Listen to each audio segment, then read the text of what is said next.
Bonjour, ici Nadège Esteban, créatrice et organisatrice du sommet francophone des entrepreneurs de leur vie. Aujourd'hui, nous avons une intervention qui porte sur l'amour et la sexualité. Alors, pourquoi traiter de ces deux thématiques dans le cadre de ce sommet? Tout simplement, comme je vous l'avais dit pour le professeur Joyeux, prendre sa vie en main, devenir l'entrepreneur de sa vie. Donc, c'est vraiment considérer la vie dans toutes ses dimensions et pas uniquement la dimension professionnelle, par exemple. Donc aujourd'hui, nous allons parler de ces deux thématiques et justement, je voulais savoir par rapport à ça, où vous en êtes. Est-ce que vous êtes réellement l'acteur, et je dirais même le co-acteur de votre vie sexuelle et amoureuse, ou est-ce que au contraire, vous vous laissez porter par votre relation? Donc aujourd'hui, j'ai la chance d'avoir à mes côtés Livia Quero, qui va justement nous partager quelques clés par rapport à ces deux dimensions et deux dimensions qui sont à la fois ô combien primordiales dans notre vie et malheureusement si tabous dans notre société. Âgée de 30 ans et originaire de la Guadeloupe, Livia Quero a de multiples casquettes. Elle débute sur le web en 2013 en lançant le blog jemecasse.fr, après avoir quitté son bureau de la City à Londres où elle ne se sentait plus à sa place. Au-delà du blogging, Livia devient rapidement une entrepreneuse du web et accompagne pendant 3 ans plus d'une centaine de personnes qui souhaitent se créer une vie sans lundi, c'est-à-dire une vie où leur travail est synonyme de plaisir. Livia est aussi auteure, conférencière, mentor. Elle inspire, accompagne et bouscule les entrepreneurs et artistes qui veulent faire une différence dans le monde en mettant en œuvre leurs talents et en faisant passer leur message haut et fort. En 2016, elle décide de créer Livia débloque pour toucher une avec pour mission d'aider les personnes à dépasser leurs blocages. Forte de son succès, elle mue de nouveau en 2017, toujours en suivant son motto « Ce qui est fluide doit rester, ce qui n'est pas fluide doit partir » et se recentre sur l'argent, la féminité et la sexualité. Elle écrit tous les jours pour elle-même, pour des livres érotiques ou business, ou pour sa communauté fortement engagée auprès de qui elle partage quotidiennement sa vérité par écrit, en conférence live ou en vidéo. Son livre Être toi suffit, que j'ai hâte de découvrir, sera publié en 2018. Bonjour Livia, Bonjour Nadège. c'est un réel plaisir de t'avoir à nos côtés sur cette première édition du sommet virtuel des entrepreneurs de leur vie. Donc merci beaucoup pour le temps que tu nous accordes aujourd'hui pour cette interview. Merci à toi de m'accueillir. C'est un plaisir. Et c'est d'autant plus un plaisir que j'adore ce que tu fais et j'adore comment tu le fais. Donc pour moi, et c'est à titre personnel, tu es vraiment une inspiration. J'adore à la fois ton style d'écriture que je trouve authentique, inspirant et en même temps j'aime bien aussi la petite dose d'humour que tu y mets. Donc ça, c'est un régal que de te lire à chaque fois. Et en plus, ce qui m'inspire vraiment chez toi, c'est que tu oses être qui tu es, tu oses écrire, exprimer ce que tu ressens, et sur des sujets, on va le dire, hein, qui sont encore un peu tabous dans notre société, hein, que ce soit donc la relation à l'argent, hein, qui était à la base le sujet principal de cette interview, mais qui a été transformé en autre sujet ô combien primordial, donc l'amour et la sexualité. Donc depuis récemment, tu as effectué un changement de cap et on va en reparler aussi. Et c'est tant mieux parce que sur ce sommet, l'idée c'est vraiment d'aider les gens à prendre leur vie en main, à être l'acteur de leur vie et la vie de manière générale. Donc l'amour et la sexualité en font partie. Tu écrivais dans un post il n'y a pas très longtemps que pour toi, il n'y avait rien de plus important que de parler, d'écrire sur l'amour, la sexualité et la spiritualité. Donc, ma première question pour toi, c'est pourquoi ce changement de cap? Ah, c'est vraiment, vraiment très intéressant qu'on fasse cette interview aujourd'hui parce que c'est justement des sujets sur lesquels je réfléchis beaucoup et sur lesquels je travaille et que je travaille et qui me travaillent, disons. Et ça me fait vraiment plaisir d'en parler parce que justement, comme je le disais dans ce post, c'est très, très important. Euh, pour plusieurs raisons. La première, c'est que je trouve qu'on n'en parle pas beaucoup. Alors, pour expliquer comment j'en suis venue à parler d'amour, de sexualité et de spiritualité. Il y a 6 mois, j'en parlais presque pas. Et ce qui m'intéressait beaucoup, c'était le rapport à l'argent, surtout celui des femmes. Mais au fur et à mesure que j'ai avancé, j'ai compris que, en fait, ce rapport à l'argent, il était assez, il était beaucoup lié à des constructions sociales, tu vois, qui ont été mises en place dès l'enfance, même parfois avant dans des générations précédentes. Et je me suis dit, ok, moi j'ai enlevé beaucoup de couches de croyances par rapport à l'argent, mais il y avait des aspects de ma vie que j'ignorais totalement, notamment tout ce qui était sexualité et relations amoureuses, parce que comme la majorité des gens, ben, je suis tombée dedans, tu vois, enfin, sans vraiment beaucoup d'informations. Ouais, ouais. J'ai voilà, j'ai vu comme tout le monde à la télé ce à quoi devait ressembler une relation sexuelle. On m'en a un peu parlé. Moi, j'ai la chance d'avoir une mère qui m'en a parlé très tôt, mais sans pour autant rentrer dans les détails de comment on est censé se sentir. Et très récemment, j'ai réalisé qu'en fait, j'avais été très bonne à traiter énormément d'aspects de ma vie, mais pas celui-ci. Pourquoi? Parce que on considère que c'est tabou, qu'on ne doit pas en parler.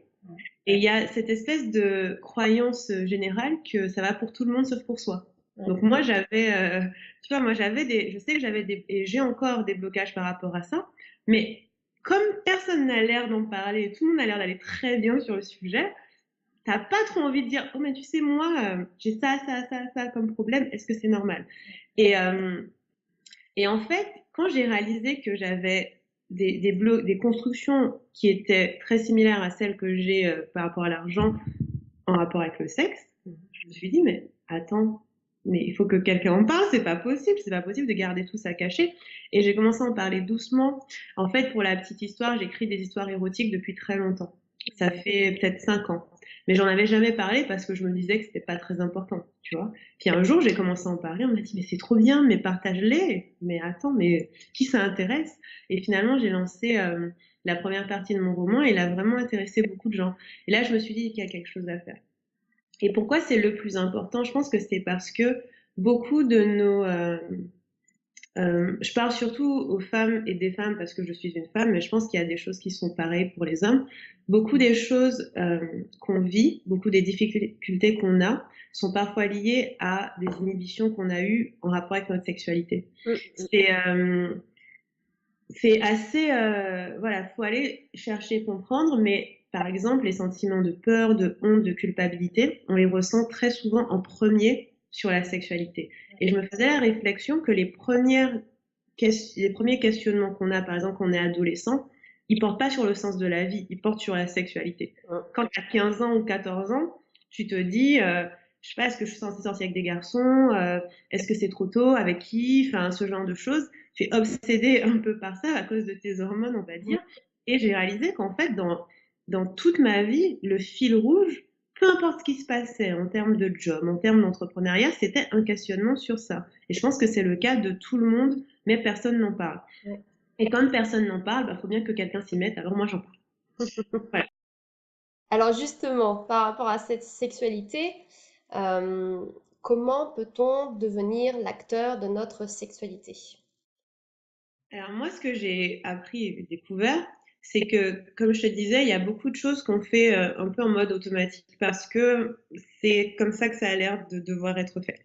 Tu vois, on va avoir comme source la télévision, les copains, les amis. La sexualité, pour beaucoup d'entre nous, est finalement très mécanique. On voit l'acte sexuel, le côté pénétration ou non pénétration, mais en tout cas, on voit l'acte sexuel, on voit pas tout ce qu'il y a autour.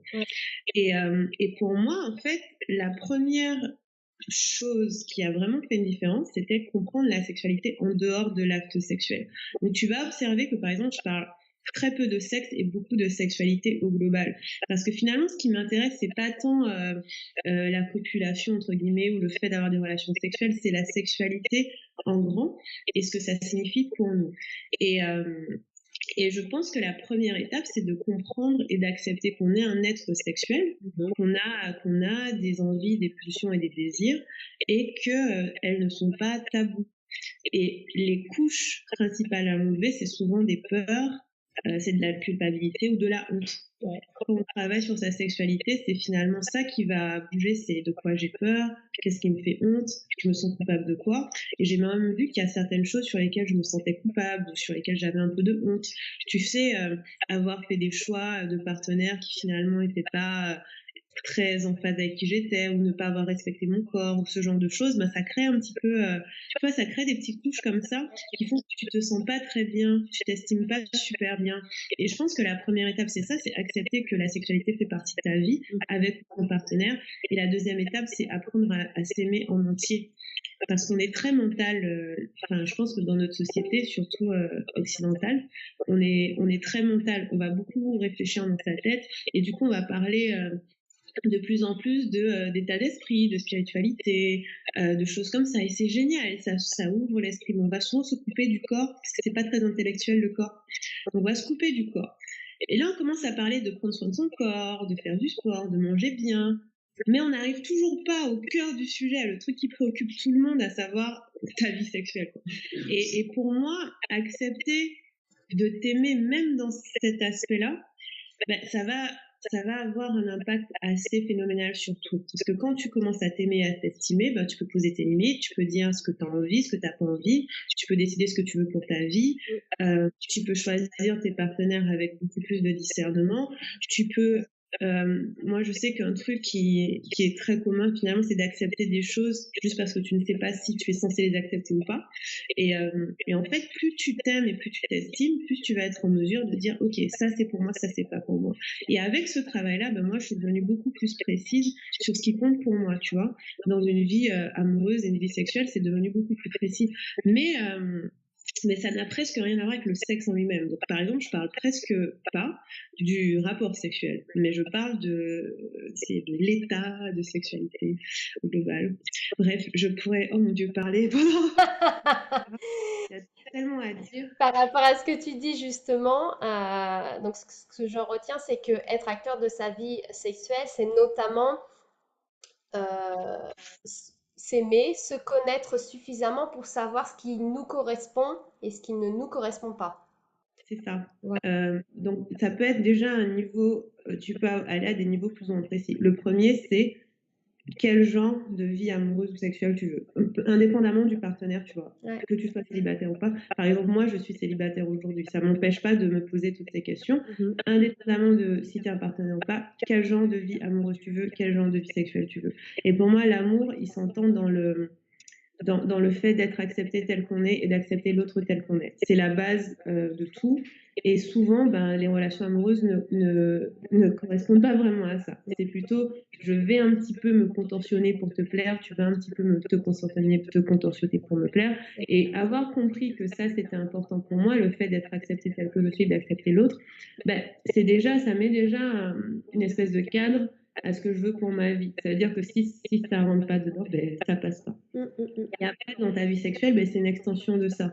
C'est pouvoir te présenter à l'autre tel que tu es et l'accepter tel qu'il est. Et grandir ensemble et un peu danser ensemble et apprendre ensemble à fonctionner. Et ça veut dire pouvoir dire non quand il y a des choses que tu n'aimes pas et dire oui quand il y a des choses que tu aimes. Et aussi pousser vers des choses qui sont peut-être considérées comme tabous et pas très bien reçues, les proposer, les demander, tu vois, c'est finalement l'extension de ta vie en général. Et puis poser tes limites et dire non quand tu n'as pas envie et dire oui quand tu as envie. Et aussi aller au-delà de la peur et de la honte qui peut nous inhiber un peu, tu vois.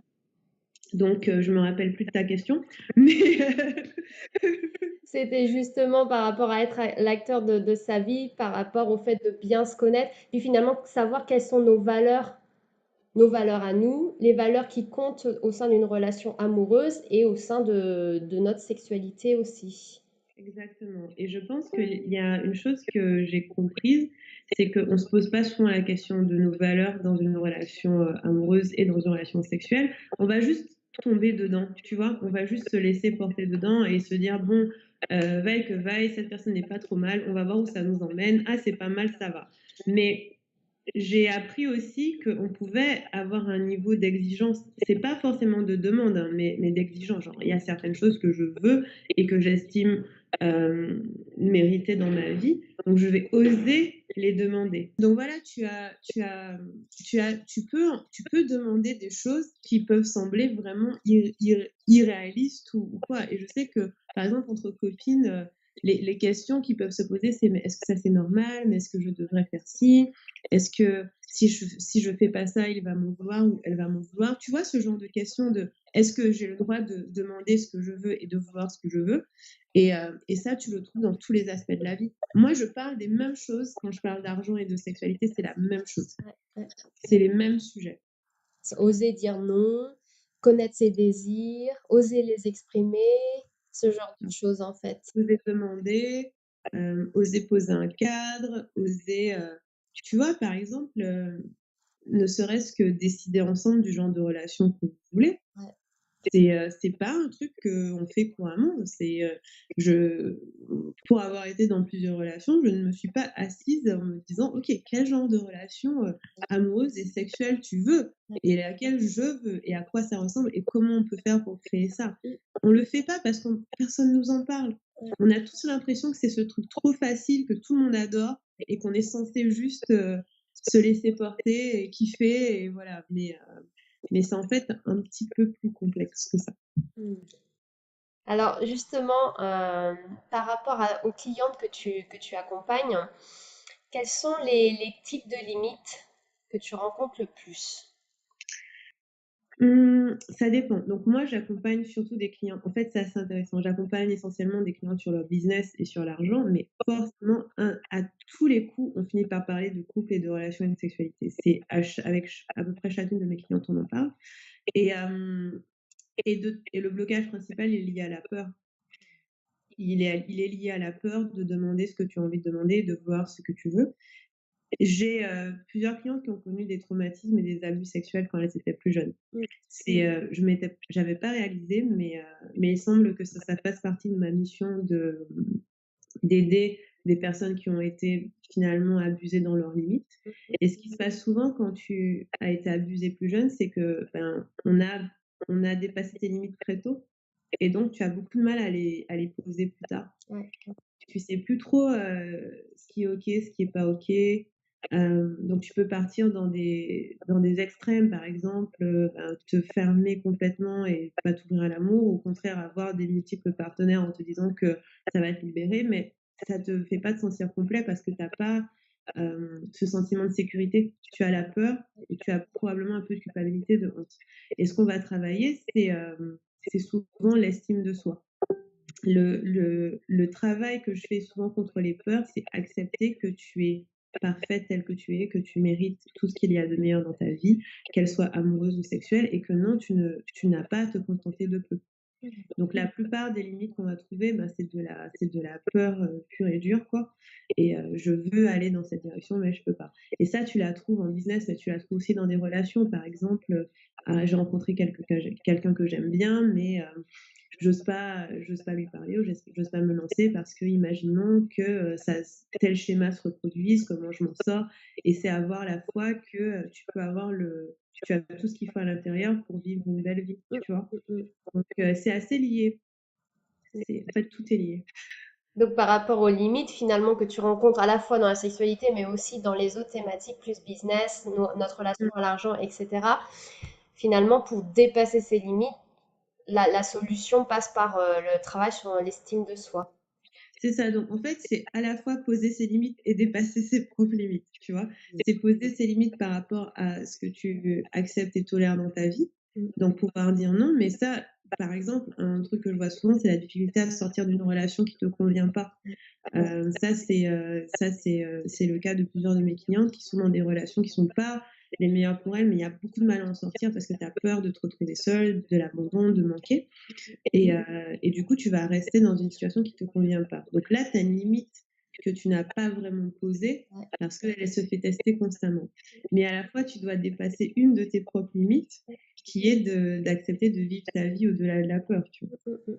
Il y a 2 limites, une qu'on aime bien et une qu'on n'aime pas. Donc finalement, c'est toute une question de choix, de toi qui décides. Tu décides quelle est ta limite et donc tu la poses. Tu dis: «Ça, c'est pas pour moi», mais tu ne te laisses pas guider par des limites qui ne sont pas les tiennes. Parce que les limites qu'on dépasse, ce sont pas des limites, ça se passe à l'intérieur, mais c'est souvent des limites qui nous ont été imposées de l'extérieur parce que, on n'est pas censé faire comme ça, que c'est pas voilà, que c'est dangereux, que c'est risqué. Et ça, c'est pas des limites qui t'appartiennent en général. Ça a été construit, on t'a éduqué ainsi. Enfin, donc ça, c'est des limites qu'on n'aime pas. Les limites imposées par les autres, on les aime pas. Voilà. En fait, ce serait aussi d'identifier justement ces limites qui sont les limites que nous avons choisies par rapport aux limites qui nous ont été transmises par C'est ça, l'environnement, en fait. exactement. Ouais, c'est exactement ça. C'est vrai qu'on trouve 2 mots différents, mais mais bon, je pense que voilà, c'est pas mal. Et donc, pour toi, Livia, quelle est ta vision de la sexualité et de l'amour? Alors, d'abord ma vision de l'amour, ça va paraître un peu perché et idéaliste, mais ma vision de l'amour, elle est forcément inconditionnelle. Pour moi, l'amour n'existe que s'il n'y a pas de condition à l'amour. Ça veut dire qu'on est dans l'amour que si je t'accepte tel que tu es et que tu m'acceptes tel que je suis. Ça, c'est joli à dire sur papier, mais en pratique, ça veut dire quoi? Que si moi je change, que si j'ai une opinion, que s'il y a des choses que je veux créer, je dois pouvoir avoir la liberté de le faire et tu dois pouvoir me soutenir dedans et toi de même. Si tu changes, si tu évolues, s'il y a des choses que tu dois créer pour ta vie, alors, je dois pouvoir l'accepter et te soutenir avec. Et souvent, la vision qu'on a de l'amour, qui est souvent l'amour, tu sais, romantique des films, c'est pas vraiment de l'amour, c'est de l'attachement. Ouais. Chacun a des attentes l'un envers l'autre. Mm, mm. Je veux que tu te comportes comme ça pour que je me sente appréciée. Quand je me comporte comme ça, j'attends de toi X ou Y. Et en fait, cet échange d'attentes, pour moi, ce n'est pas de l'amour. C'est de l'attachement et ça peut être très dangereux et c'est ce qui souvent va faire qu'un couple ne tient pas parce que tu vas tout le temps être dans les attentes et dans les demandes, en fait. Tu vas tout le temps t'attendre à ce que il se comporte comme tu as envie et lui, il va s'attendre à ce que je dis elle et lui parce que je pense aux relations Mm, mm. hétérosexuelles, mais c'est pareil, Ouais, c'est ouais. peut-être des relations homosexuelles. Tu vas t'attendre à ce que le comportement soit d'une certaine façon, il va s'attendre à ce qu'il soit d'une certaine façon et du coup, vous allez avoir des conflits d'attentes et là, on n'est pas dans la liberté d'être qui on est. Mm, On va un petit peu se contorsionner pour plaire à l'autre, il va un petit peu se comporter de façon qui n'est pas forcément authentique. Et tu vois, pour moi, le vrai amour, c'est un amour où on essaie chacun d'être libre et de laisser l'autre libre d'être qui il est. mm. Mais c'est un travail, je dis pas que c'est voilà, je pense que c'est un travail, je pense que c'est un travail de toute une vie probablement, mais on peut poser cette intention-là. Et moi, dans ma vision de la sexualité, elle est assez spirituelle, en fait. Quand, je vois la sexualité comme, bah, comme l'un des meilleurs moyens de se connecter à la spiritualité, finalement. Je m'intéresse à tout ce qui est tantra, taoïsme, ce genre de choses-là, parce que je vois, en fait, le rapport sexuel ou l'échange sexuel, finalement, c'est un moment de détachement tellement total Mm. que tu peux accéder à des messages, enfin, littéralement comme quand tu médites, tu vois? Tu peux accéder à des messages et à des informations.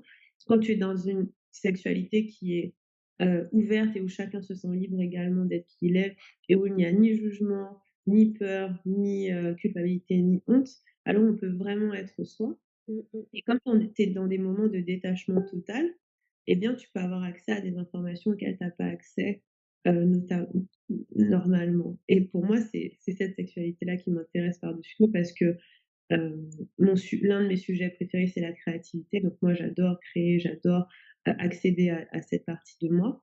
Et pour moi, la sexualité permet ça. Donc souvent, quand j'y pense, c'est plus lié à quelque chose de très global. Et évidemment, je crois aussi au fait que quand ton énergie sexuelle circule, ben, ta créativité circule aussi et tu te présentes tu es quelqu'un de plus complet et épanoui dans la vie puisque c'est un aspect de ta vie que tu n'as pas mis de côté. Parce que ce qui se passe, c'est que je pense qu'une très grande partie d'entre nous vit avec une sexualité qui n'est pas épanouie et qui est inhibée. Mm, Et donc, c'est une énergie tellement puissante que quand elle ne circule pas, ça a des conséquences, en fait, finalement, sur la vie. mm, Et, et donc, c'est comme ça que je la conçois parce que beaucoup de fois, par le passé, moi, je me suis dit que j'étais nulle en sexe, tu vois? Je me suis dit: «J'y comprends rien, je fais jamais ce qu'il faut». Puis moi, je suis une nana, tu sais, j'aime faire des blagues et tout, donc je sais pas, j'ai du mal à me présenter comme la nana sensuelle et tout, qui fait tout bien comme à la télé et donc cette image de femme, tellement confiante dans son corps, ben moi je l'avais pas et je me suis dit: «Ah putain, je suis nulle à ça, j'y arrive pas, j'ai pas toujours envie», enfin, tu vois? Et puis j'ai compris qu'en fait, ça avait rien à qu'il y avait une sexualité, on va dire, terrestre, qui est celle où il y a des attentes, où tu dois te comporter d'une certaine façon, être d'une certaine façon, pour pouvoir être considérée comme étant, bonne au lit ou bonne à ça.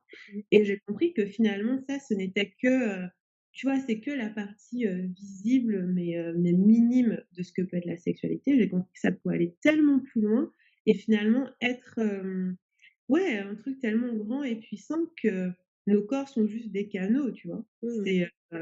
C'est comme, tu vois, moi, quand j'écris un texte ou quand je te parle là, mon corps, c'est un canal et je transmets ce que j'ai à transmettre et du coup, quand j'ai commencé à voir la sexualité comme ça, ben je me suis sentie plus légère parce qu'il y avait plus de performance. Il y avait plus de: «Ah, je dois me comporter comme ci, je dois me comporter comme ça, si je fais pas comme ci, on va dire que je suis nulle» et tout ça. Mais en fait, quand tu vas au-delà de ça et que tu considères que c'est quelque chose de plus grand, bah, tu perds cette idée de performance. En fait, je dis souvent que être toi suffit, mais dans la sexualité aussi, être toi suffit, la personne que tu es suffit et juste te laisser porter par ton intuition, bah, ça marche pareil. Ouais.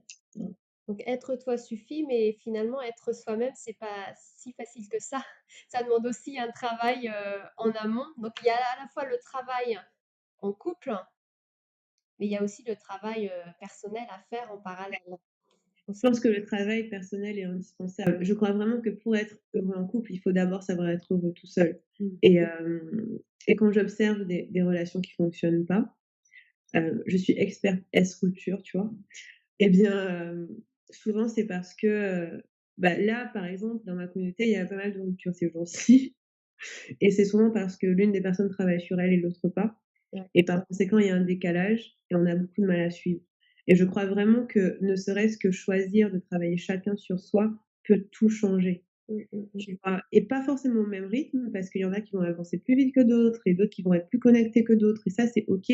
Mais ne serait-ce que poser l'intention de: «OK, je vais regarder ce qui se passe à l'intérieur de moi, je vais regarder quelles sont mes propres blessures, Mmh. mes propres limites, mes propres peurs. Comme ça, moi, je les traite et je ne te demande pas de les traiter, à ma place. Parce que tu vois, quand on parle des attentes, justement, ça me fait penser à ça. Tu me demandais quelle était ma conception de l'amour et c'est: «Je te prends comme tu es, tu me prends comme je suis» et ce qui se passe souvent, c'est que, bah, imaginons, bah, moi, Livia, j'ai des limites, des blessures, des blocages, des peurs qui me viennent d'il y a bien longtemps et je vais me jeter dans une relation en me disant que: «Oh mon Dieu, cette personne va faire que je vais me sentir tellement mieux, elle va me sauver» Mmh. et donc je vais y mettre tellement d'attentes et tellement de poids. Je vais attendre que cette personne me valorise, me dise que je suis géniale, qu'elle soigne mes blessures, qu'elle fasse tout pour moi, mais quand elle va pas le faire, je vais me sentir mal. Pourquoi? Parce que je suis pas dans l'amour inconditionnel, ni de moi, ni de l'autre. Je Ouais. suis dans l'attente qu'il me fournisse quelque chose que j'ai pas. Et donc soigner ses propres blessures et ses propres peurs et ses propres limites, je pense qu'il y a rien de plus beau comme cadeau à faire à son couple, en fait. C'est Mmh. la meilleure chose qu'on puisse faire, c'est travailler sur son propre développement personnel et là,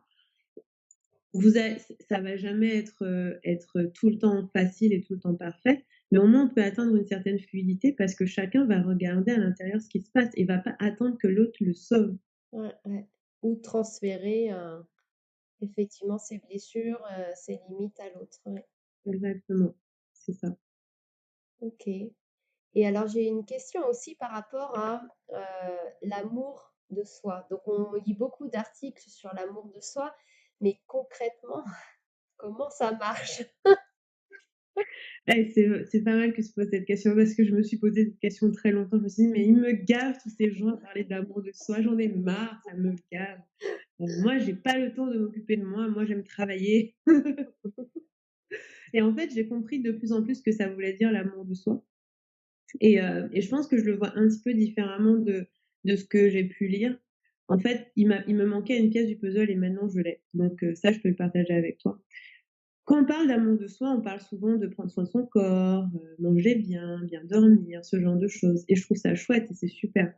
Mais pour moi, l'amour de soi, ça va un poil au-delà de ça.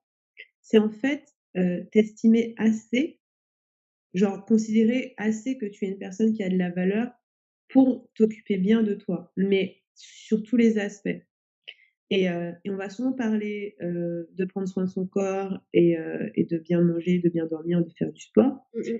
Et pour moi, l'amour de soi passe tout d'abord par honorer ce que j'appelle l'appel de ton âme, tu vois. C'est-à-dire que dans ta vie, tu vas avoir envie de faire des choses, tu vas avoir des désirs, tu vas avoir envie de créer, tu vas avoir envie, tu vois, d'avoir des aventures, de vivre certaines choses.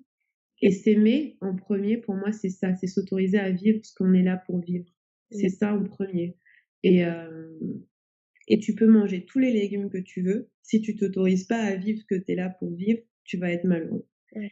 Et pour moi, s'aimer, c'est vraiment ça. C'est me réveiller le matin et me dire, OK, de quoi j'ai besoin là? Mmh. Est-ce que j'ai besoin de dormir un peu? Est-ce que j'ai besoin d'écrire? Est-ce que j'ai besoin de méditer? Est-ce que j'ai besoin de boire un thé? De quoi j'ai besoin? Et honorer ça, tu vois, les désirs de ton âme. Et ça, c'est pour moi, c'est ça l'amour de soi.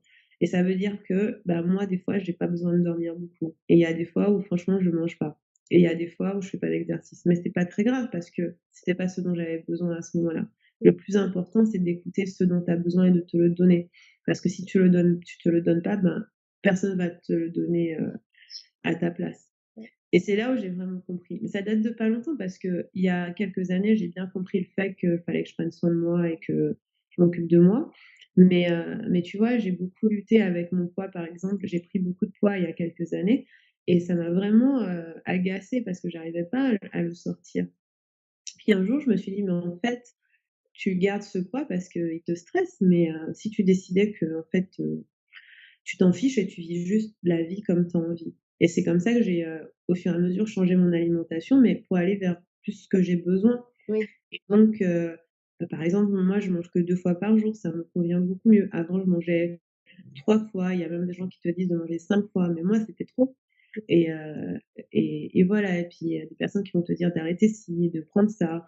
Et finalement, je me suis juste dit: «OK, de quoi j'ai besoin? En fait, j'ai pas besoin de petit déjeuner, j'ai besoin de manger beaucoup à midi et beaucoup le soir» et voilà, et c'est très bien. Et pour moi, c'est ça, s'aimer d'abord. C'est honorer ce dont on a besoin, mais que ce soit physique ou spirituel ou mental. Mmh, mmh mh. Et alors tu dis de savoir s'écouter, parce que des fois c'est pas toujours facile, hein, justement de Ouais. savoir s'écouter. Comment toi tu fais? Je pense que la première étape, c'est de faire taire le bruit, c'est de faire du tri. Mmh. En fait, moi, ma vie est très épurée, on va dire. J'essaie au maximum même d'être dans des lieux assez épurés. Là où je suis, là, il y a rien. J'aime bien.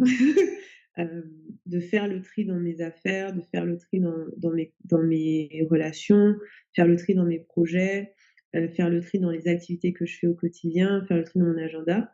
Mmh. Faire taire le bruit parce qu'on a tellement de sollicitations. Enfin, moi, j'ai un business qui est assez, prenant parce que j'ai beaucoup de gens, et dans ma communauté et dans mon équipe.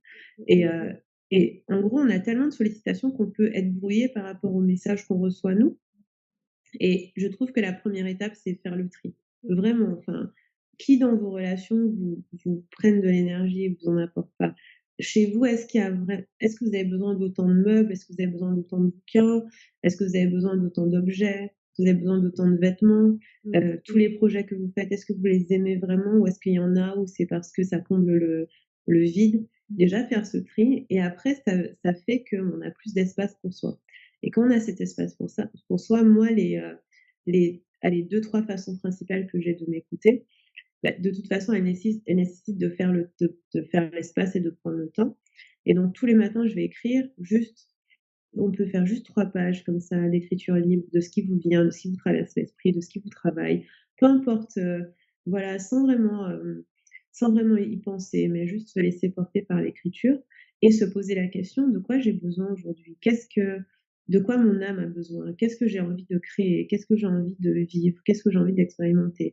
Et la deuxième chose, c'est la méditation. Je médite tous les jours entre, 5 minutes et 1 heure. Donc j'essaie dans tous les cas, mon engagement, c'est de le faire même si c'est pas longtemps et je médite en silence, en fait. Je m'allonge et j'écoute juste le silence, voilà et et juste avoir ce moment de paix parce qu'on peut avoir tellement de on peut tellement vouloir courir après la vie et moi, la meilleure façon que j'ai trouvé de m'écouter, c'est d'être vraiment très ancrée dans le présent. Pour le coup, s'il y a un truc dont je suis fière dans ma vie, c'est que je suis très ancrée dans le présent, tu vois? Je ne pense à rien. Là, je te parle et je pense à absolument rien d'autre et ça demande pas mal de pratique Ouais. et la troisième chose, c'est justement une pratique qui permet d'être dans le présent, c'est de faire attention. Tu vois? Par exemple, je vais faire des longues marches en nature et j'aime beaucoup la nature et c'est faire attention, aux sons, aux arbres, aux couleurs, vraiment être attentif à ton environnement. Ça permet d'être très ancré dans le présent et à partir du Mmh. moment où tu es ancré dans le présent, alors c'est très facile de s'écouter. Mmh. C'est parce qu'on stresse pour l'avenir ou qu'on est anxieux du passé qu'on s'écoute pas, mais vraiment, la pratique numéro un, c'est ça, c'est de vivre ce moment et c'est tout, quoi et penser à rien d'autre. Mmh. Et là, les messages viennent. De toute façon, je dis messages, mais c'est un peu les intuitions que vous avez, ils peuvent venir de plusieurs sources, on va dire, mais ces messages, leur job, c'est de venir. Donc, par défaut, ils viennent. Vous avez rien à faire pour qu'ils viennent. Vous avez juste à écouter. Ouais. Et souvent, on se brouille un peu l'esprit, mais il y a juste à écouter. Leur job, c'est de vraiment venir. C'est vraiment une intention que ces messages ont de vous parvenir. Donc, il y a pas à lutter pour les avoir, ils viennent. Mmh. D'accord, très bien. Alors, on va passer à la question fil rouge, heu, Yay! du sommet qui est donc Livia, qu'est-ce que pour toi prendre sa vie en main et comment cela se traduit au quotidien? Oh my God! Tu veux qu'on fasse une ah! C'est quoi prendre OK. OK, je vais essayer de la faire courte. Pour moi, prendre sa vie en main, c'est décider. C'est vraiment, arrêter de se laisser juste porter par ce qui est là, arrêter de traverser sa vie comme un zombie, arrêter de se laisser balloter à droite et à gauche parce que veulent les autres ou parce que veut la société ou parce qui est communément admis Mmh mh. et prendre le temps de faire un choix et de décider. Décider qu'est-ce que vous voulez pour votre vie? À quoi elle ressemble? Qu'est-ce que vous êtes prêt à faire? De quoi vous avez envie? Tout commence par une décision et honnêtement, dans ma vie est super chouette. Elle est trop cool et quand je regarde, comment les choses se sont déroulées, à chaque fois, ça s'est fait de décision en décision et le truc, c'est que ces décisions, c'est pas des décisions faciles. C'est souvent des décisions, hem, qui impliquent un saut de l'ange, en fait, qui impliquent un saut dans le vide où il y a absolument aucune certitude sur ce qui va se passer et ces décisions-là font très peur. Par exemple, moi, j'ai pris la décision de quitter mon job il y a 4 ans, je savais pas du tout ce qui allait m'arriver, hein. J'ai pris la décision j'en sais rien, de changer de cap dans mon business 2 3 fois. J'ai pris la décision de recruter des personnes alors que j'avais même pas le cash pour les payer. Maintenant, je les paye. Enfin, j'ai pu les payer dès le début, mais tu vois, j'avais par exemple 1 mois de cash pour payer, pour payer la première personne. Et ben, je l'ai faite. Et en fait, c'est qu'est-ce que tu veux vraiment? Et vraiment prendre la décision parce que souvent, quand je vois des personnes qui bougent pas dans leur vie, elles n'ont pas décidé. Mmh. Par exemple, si quelqu'un se plaint de son job et me dit: «Ah, j'aime pas trop mon job et tout», je fais: «Est-ce que tu as décidé de partir ou pas?» «Ah non, j'ai pas encore décidé». D'abord décide et après on va voir. Mmh. Tu décides, ensuite tu as peur et ensuite tu dépasses la peur. C'est tout. Mmh. Mais si tu décides pas, tu es dans une espèce de limbo qui finit pas.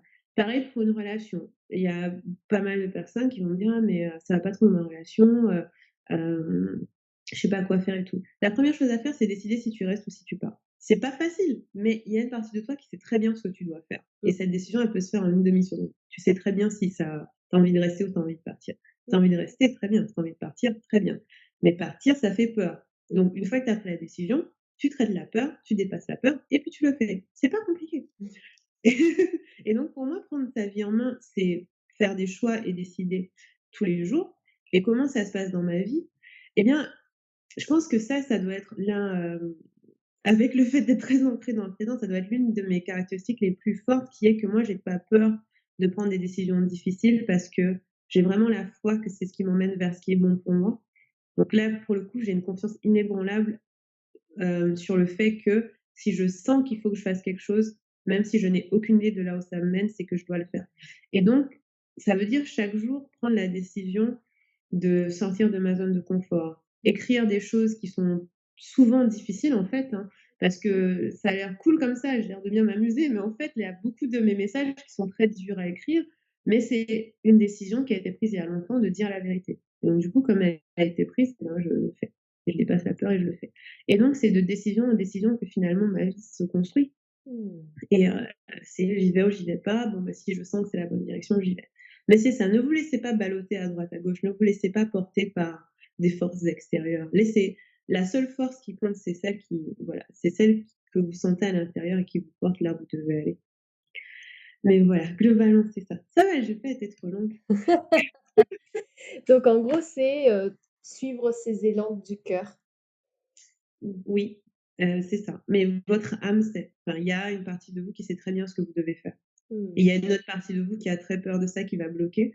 C'est un petit peu la dualité âme-ego. Ton âme, c'est ce qu'il y a, on va dire, d'universel, de plus grand, qui te porte vers la mission pour laquelle on t'a mis sur Terre. Puis tu as ton ego qui, lui, il est tout petit et qui est souvent nourri par les peurs, par les doutes que tu as pu recevoir de l'extérieur. Et ton âme va te porter, ton ego va retenir. Hmm. Tout ton job, c'est de te laisser porter par ton âme et de dépasser l'ego et de lui dire, tu es bien gentil, Coco, mais là, j'ai un job à faire. Quoi. Hmm, hmm, hmm, hmm. C'est tout. Mais c'est finalement ça, c'est décider. Et la décision est très facile. En général, tu vas dans la direction de ton âme. Ah, la décision est très facile, mais c'est vrai que des fois, c'est pas facile de savoir si c'est justement une décision portée par l'âme ou portée par l'ego. En général, la façon que j'ai de distinguer, c'est que si c'est une décision qui te met en joie et qui te porte vers l'avant, c'est l'âme. Si elle te freine, c'est l'ego. Hmm. Par exemple, être dans une relation catastrophique et rester, c'est la peur qui part, c'est pas l'amour qui part. Pareil, tu vois, on parle d'âme et d'ego, on pourrait aussi parler d'amour et de peur. Hmm, C'est les mêmes énergies un petit peu en face et donc ton âme, c'est de l'amour pur. hmm, hmm, hmm. L'amour pur vers quoi il te porte. L'ego, c'est souvent de la peur vers quoi elle te porte. Et donc, si l'amour pour toi, c'est de rester dans cette relation, alors c'est ton âme qui parle. Mais si c'est de la peur, alors c'est l'ego qui parle. Mais c'est pas évident de s'autoriser à. En fait, l'étape, c'est facile de décider parce que tu peux juste dire ah oui, c'est mon âme ou c'est mon ego. Mais ce qui est pas facile, c'est de s'autoriser à y croire, tu vois. Hmm. C'est de se dire ah oui, en effet, mon âme me dit ça et ça veut dire que je dois y aller. On a une grosse phase de déni avant chaque décision. Hmm. Tu sais au fond de toi, mais il y a beaucoup de déni qui fait que ça ralentit. Ouais. Mais au fond, on sait tous. C'est juste que bon, ça peut prendre quelques mois pour dépasser le déni, mais ça, c'est normal, tu vois. C'est un peu, c'est ce qui fait qu'on est humain. On a beaucoup de choses à libérer. D'accord. Bah, écoute, merci beaucoup Livia pour toutes ces perles que tu as partagées avec nous. C'était Merci à toi. très inspirant et du coup, je te dis, à très bientôt.